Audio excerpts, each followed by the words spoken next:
Maraming salamat po sa buhay at lakas na aming taglay, sa liwanag ng kaisipan at sa pagkakataong maipagpatuloy ang pag-aaral ng mga kabataan. Gabayan po ang bawat isa sa amin. Anuman ang bahagi na aming gagampanan, naway maging maayos at matagumpay ang pagtuturo at pag-aaral na aming gagawin sa araw na ito. Patawarin mo po kami sa aming mga pagkulang at pagkakasala. At sa aming paggawa, ikaw po ang aming makasama. Amen. Good day, grade 11 students. Welcome to another episode of Reading and Writing class. We will surely have an informative and fun-filled way of learning. I am Hazel Arellano of Lawang, Bato National High School. But before we begin, I would like to remind you of the following. Prepare your pen and your notebook for note-taking. Second, observe proper etiquette and use the chat box in answering questions. Lastly, participate and stay focused on our discussion. And do not forget to comment your name on our comment box. Our today's topic is actually about formulating evaluative statement. But before we discuss, let us name what is today's most essential learning competency. So our today's most essential learning competency is a formulate evaluative statement about a text read. More specifically, assertion about the content and properties of the text and counterclaims in response to claim made in a text read. So assertion and claims. But before I proceed with our today's lesson, let us first guess what is the word being projected. So there are two photos, then combine them together, and let's guess what is the photo. So we have there two photos. You have 5 seconds. If your answer is fact, then you are correct. Now let's proceed with the next word. You have all plus pin plus ion. Now let's guess what the word is. You have 5 seconds to guess it.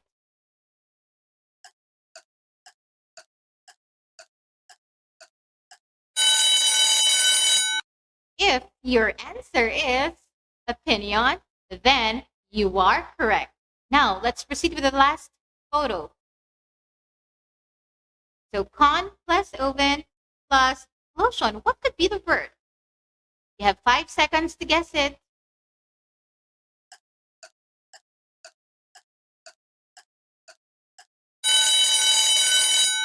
If your answer is convention, then you are correct. So, formulating evaluative statement. We have to understand first what is formulating evaluative statement. Formulating evaluative statement, it is a way of giving a better explanation to show the strength and weaknesses of something through writing. It presents a value judgment based on a set of criteria.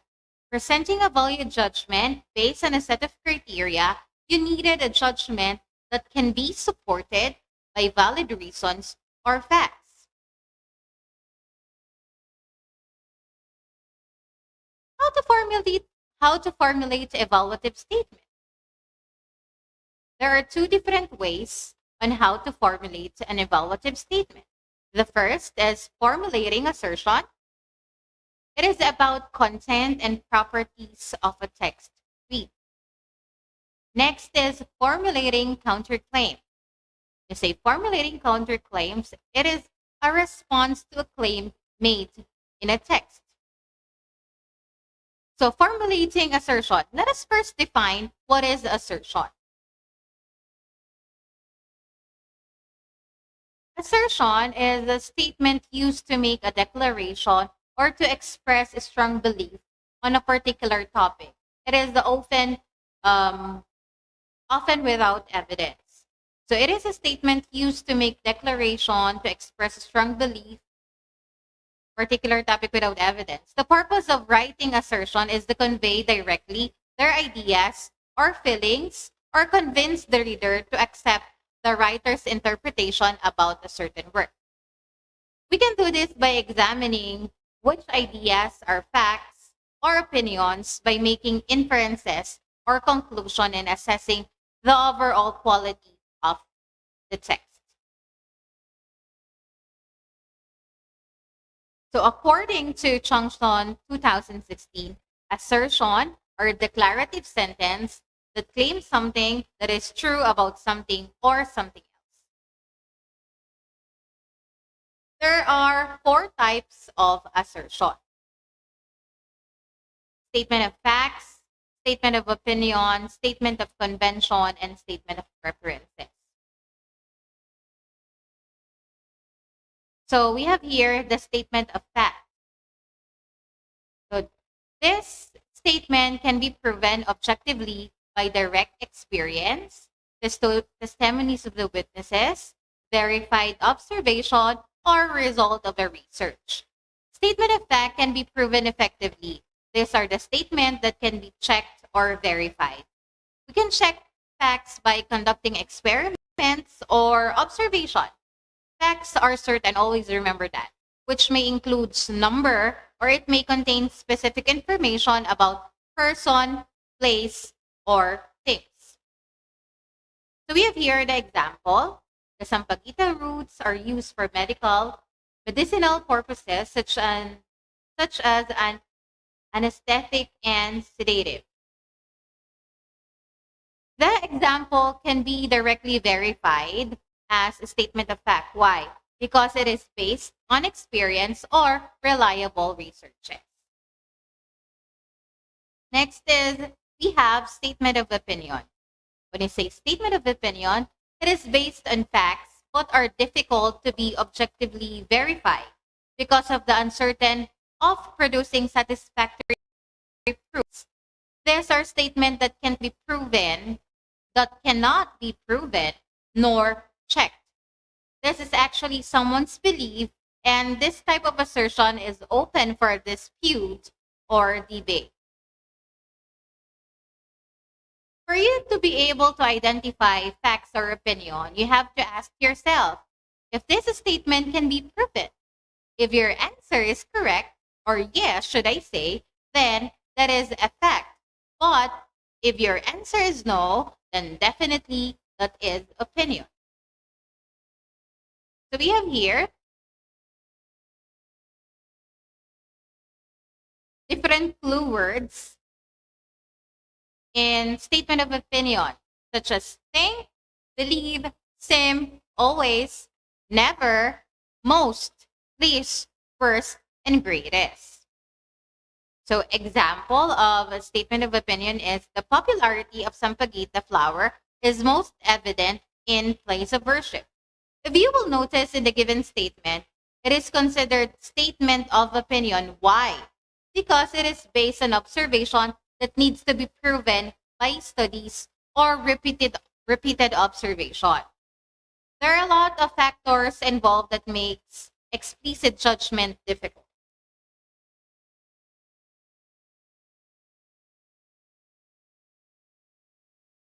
So next, we have statement of convention.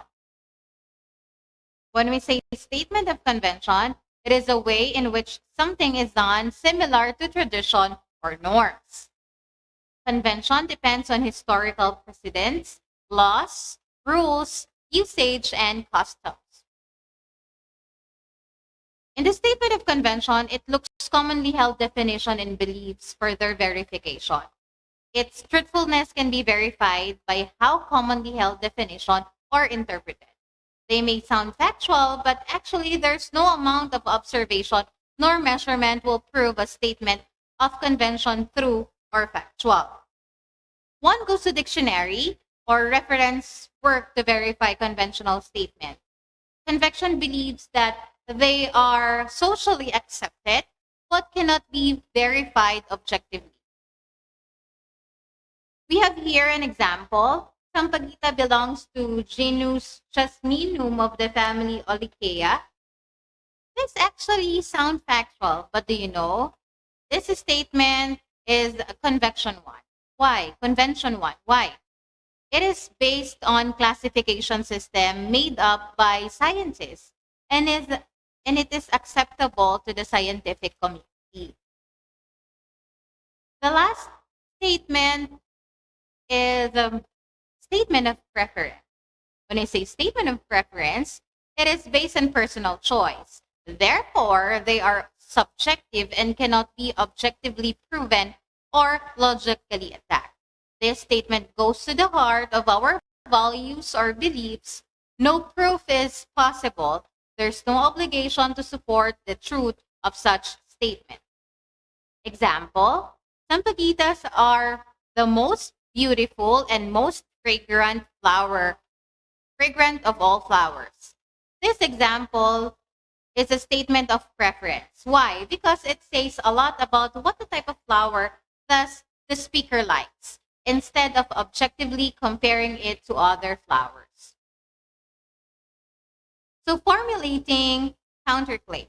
Formulating counterclaim, to be an effective thinker, critical thinker, is not able to identify claims or assertion. It is also important to have an ability to weigh or analyze different claims. Being able to recognize and construct an argument is a characteristic of a good critical reader. So what do we mean by counterclaim? Counterclaims are claims made to rebut a previous claim, interesting perspective to the main argument. We have different ways, or we have ways in formulating counterclaims. How are we going to do that? What are the major points on which you and the author can disagree? We can also have, what is the strongest argument? What did they say to defend their opinion or their position, rather? What are the merits of their view? What are there any hidden assumptions? Or which lines from the text best support the counterclaims you have formulated? Being able to locate and provide counterclaims on arguments, you have to show deep competence and familiarity of the writer's topic. It will show that you are examining different perspectives and not just possibly claim. It also shows that you have studied and considered topics, and you are willing to engage with different viewpoints, thus remaining to be objective. In that way, there are different steps in writing counterclaims. We have step 1, ways to begin counterclaim paragraphs. I believe that it is often thought that it might seem as if, and while it is common. Next step is ways to transition from the opposite side back to your opinion. So these are the words we can use. What arguments fails to consider is, this view sounds convincing at first, but although the core claim is valid, it suffers from the flaw in it. And the step 3 is the right counterclaims. Use one of the sentences or sentence starters in step 1. Remember to transition back to your opinion. And lastly, use one of the sentences starter in step 2. So we have here an example. It is often thought that social studies is the favorite academic class for junior high school students. However, what this argument fails to consider is that science allows for more hands-on activities. For example, when studying amphibians, you get to dissect a frog rather than just study about an event from the past. If you can see in the given example, there are highlighted words or the red ones. These are the sentence starter that counterattack the claim that social studies is the favorite academic class or subject in the class. Therefore, the counterclaim is the opposition you make about the claims of the writer. When you state your counterclaims, you must recognize hedges. So, what are the hedges or what is hedges? A hedge is a word or phrase that minimizes negative impact of criticism. So, you can see here, hedges could come in different forms such as modals, frequency adverbs, probability adverbs. Under modals, we have may, could, would, etc. In frequency adverbs, we have usually, generally, commonly, while in probability adverbs, we have probably, possibly, presumably. So we have here two different examples. Let me read. Obesity is caused by bad food choices being offered by the food industry. While the second example is obesity is probably caused by bad food choices being offered by the food industry. In the given example, the first sentence didn't use this. One uses the word probably to change the tone of the statement. So, before we end our discussion, let us see how much you have learned from today's lesson. Comment your answer in our comment section. Let me read the first sentence for you. In the first quarter of 2014, nearly 300 million smartphone units were sold all over the world. So what are you going to do? You're going to identify what type of statement it is. So you have 5 seconds to identify the first sentence.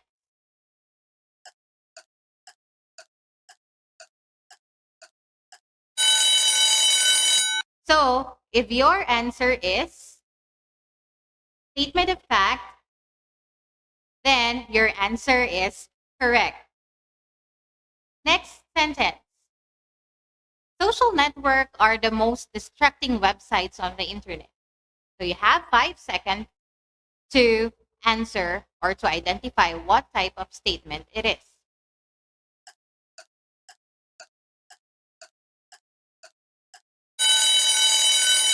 If your answer is statement of opinion, then your answer is correct. Now, let's proceed with the third sentence. Parents ought to enforce stricter guidelines in social media to safeguard their children's privacy. You have 5 seconds to answer this sentence.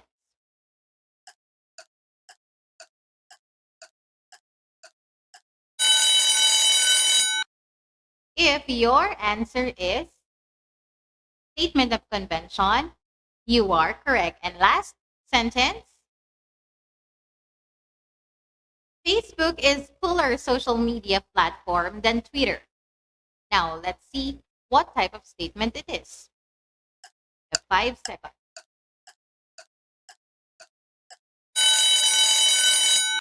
If your answer is statement of preference, then you are correct. So if you still have question and point of clarification regarding our today's topic, you can ask your respective subject teacher in your follow-up discussion. I hope you learned something from today's lesson. Thank you so much for watching and listening. Stay safe and have a good day.